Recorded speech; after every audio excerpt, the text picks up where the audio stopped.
4 team बाँकी छन् तर गेम मात्र 2टा। तर फाइनल पुरै टिम ट्यालेन्टले होइन डिसिजन मेकिङले हुन्छ। यो सेमी फाइनलमा एउटा सानो गल्तीले पुरै गेमको मोमेन्टम चेन्ज हुनसक्छ। पावर प्लेको एउटा ओभर, डेथ ओभरको एउटा यर्कर वा एउटा गलत बलिङ चेन्ज। आज हामी इमोसन होइन डाटा र प्याटर्नको आधारमा हेर्नेछौँ कसको ट्याक्टिकल एडभान्टेज छ र किन। टी20मा नकआउट स्टेज ग्रुप स्टेजभन्दा धेरै नै फरक र इन्टेन्स हुन्छ। हिस्ट्री र टी20को फर्मेट हेर्दाखेरि टी20मा चाहिँ टी20को गेम डिसाइड गर्ने 3टा फ्याक्टरहरू हुन्छन्। पावर प्लेको विकेट इम्प्याक्ट, डेथ ओभरको एक्जिक्युसन र मिडल ओभर्सको रन कन्ट्रोलहरू। र सुपर 8मा अहिले सबै टिमको देखेको ट्रेन्ड अनुसार साउथ अफ्रिकाको बलिङमा डिसिप्लिन छ, इङ्ल्यान्डले कन्सिस्टेन्ट ब्याटिङमा टेम्पो राखेको छ, न्युजिल्यान्डले प्रेसर गेममा राम्रो खेलेको छ र इन्डियाले एक्सप्लोजिभ ब्याटिङ त देखाएको छ तर कुनै गेममा इन्कन्सिस्टेन्ट पनि छ। अब हामी लाग्यौँ सेमी फाइनलको फर्स्ट गेम हाम्रो, जुन चाहिँ साउथ अफ्रिका भर्सेस न्युजिल्यान्डको छ। अब फर्स्ट अफ अल साउथ अफ्रिकाको कुरा गर्दाखेरि साउथ अफ्रिकाको बलिङ स्ट्रक्चर धेरै नै ब्यालेन्स देखिन्छ। पावर प्लेमा सिम मुभमेन्टहरूको प्रयोग गर्न सकिन्छ र मिडल ओभरमा कन्ट्रोल पनि छ होइन। अनि डेथमा बलरहरूको भेरिएसन पनि लास्टै राम्रो, त्यो धेरै नै इम्पोर्टेन्ट पनि हुन्छ।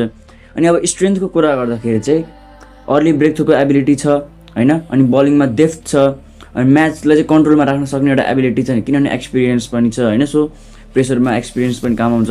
अनि रिस्कको कुरा गर्दाखेरि विकनेसको कुरा गर्दाखेरि नकआउट प्रेसर हिस्ट्री, नकआउटको हेर्दाखेरि प्रेसरले ह्यान्डल नगर्न सक्ने हो कि खै के हो भन्ने कुरा हो, त्यसमा फरक पर्छ। चेस गर्दा चाहिँ प्यानिक पनि छ होइन, प्यानिक फेज नि आउनसक्छ। यदि पिच चाहिँ सिम फ्रेन्डली भयो भने चाहिँ साउथ अफ्रिकाले एडभान्टेज लिन सक्छ पक्कै पनि। जब अर्को कुरा अब न्युजिल्यान्ड हेर्दाखेरि हिस्टोरिकल्ली नकआउटको स्मार्ट टिम हो नकआउटको बेलाखेरि चाहिँ। अब स्ट्रेन्थको कुरा गर्दाखेरि चाहिँ काम batting structure, chase discipline, flexible bowling change छ। अब रिस्कको कुरा गर्दाखेरि यसमा एक्सप्लोजिभ पावर हिटिङ डेप्थ चाहिँ कम छ क्या। अनि अर्ली विकेट्स गुमायो भने चाहिँ रिबिल्डिङ चाहिँ स्लो छ, लास्टै स्लो हुनसक्छ जस्तो लाग्छ मलाई चाहिँ। अब यदि लो स्कोरिङ गेम भयो भने चाहिँ न्युजिल्यान्ड धेरै नै कम्फर्टेबल हुन्छ। अब मेरो विचारमा सेमी फाइनल फर्स्ट गेमको चाहिँ प्रेडिक्सन हेर्दाखेरि यदि म्याच चाहिँ 160 to 170 को रेन्जमा भयो भने न्युजिल्यान्ड चाहिँ स्टेबल हुन्छ। यदि 185 प्लस हाई स्कोरिङ भयो भने साउथ अफ्रिकाले चाहिँ गेमलाई चाहिँ आफ्नोतर्फ लान सक्छ। अहिलेको यसो सबै म्याचहरू हेर्दाखेरि दुईवटा टिमको न्युजिल्यान्ड साउथ अफ्रिकाको हेर्दाखेरि साउथ अफ्रिकाले चाहिँ स्लाइट एज लिन सक्छ जस्तो लाग्छ मलाई। तर यो 100% क्लियर रिजल्ट त होइन, अब त्यसको लागि त गेमै हेर्नुपर्छ हामीले। सो अब हामी मुभ गरौँ सेमी फाइनल 2 गेमको लागि। अब सेमी फाइनलको सेकेन्ड गेम चाहिँ इन्डिया भर्सेस इङ्ल्यान्ड रहेको छ होइन। यो गेम चाहिँ खतरै हुन्छ जस्तो लागिरहेको मलाई। अब फर्स्ट अफ अल इन्डियाको कुरा गर्दाखेरि चाहिँ अहिलेको इन्डियाको म्याचहरू हेर्दाखेरि टी20को म्याच हेर्दाखेरि चाहिँ स्ट्रङ ग्रुप स्टेजमा छ होइन। नकआउटको प्रेसरमा चाहिँ अलि इन्कन्सिस्टेन्ट भएको अवस्था देखिन्छ। अब इन्डियाको स्ट्रेन्थ हेर्दाखेरि एक्सप्लोजिभ टप अर्डर थाहा भएको कुरा हो, स्पिन भेरिएसन छ, ब्याटिङको लोअर अर्डरसम्म डेप्थ छ होइन। अब विकनेसको कुरा गर्दाखेरि death bowling under pressure, early collapse risk. अब यो चाहिँ अब हामी सबै म्याचमा हेर्न सकिन्छ किनभने अभिषेक शर्मा गयो भने या ईशान किशन गइदियो भने या सञ्जु स्यामसन कुनै पनि टप अर्डर सूर्य कुमार यादव कोही चल्न भने चाहिँ पछाडिसम्म कोही चल्न सक्दैन, एकजना चल्छ तर राम्रोसँग रन चाहिँ टार्गेट यदि राम्रोसँग आउँदैन। यो चाहिँ एउटा मेन विकनेस हो होइन। अब त्यसपछि अर्को चाहिँ यदि इन्डियाले पावर प्लेमा स्टेबल राम्रो सुरुवात गर्यो भने चाहिँ गेम चाहिँ इन्डियाले लान सक्ने क्षमता चाहिँ राख्छ है। अब अर्को कुरा गर्दाखेरि इङ्ल्यान्ड चाहिँ वाइट बल क्रिकेटमा चाहिँ खतरै हो, अब त्यो भन्नै पर्दैन इङ्ल्यान्डको बारेमा त होइन। अब इङ्ल्यान्डको स्ट्रेन्थ कुरा गर्दाखेरि चाहिँ डिप ब्याटिङ छ, फियरलेस इन्टेन्ट छ होइन, बलिङ रोटेसन चाहिँ अनि अर्को फ्लेक्सिबिलिटी पनि छ। विकनेसको कुरा गर्दाखेरि चाहिँ अग्रेसिभ स्टाइलले चाहिँ कोल्याप्स रिस्क हुनसक्छ, अग्रेसिभ स्टाइलले गर्दाखेरि चाहिँ।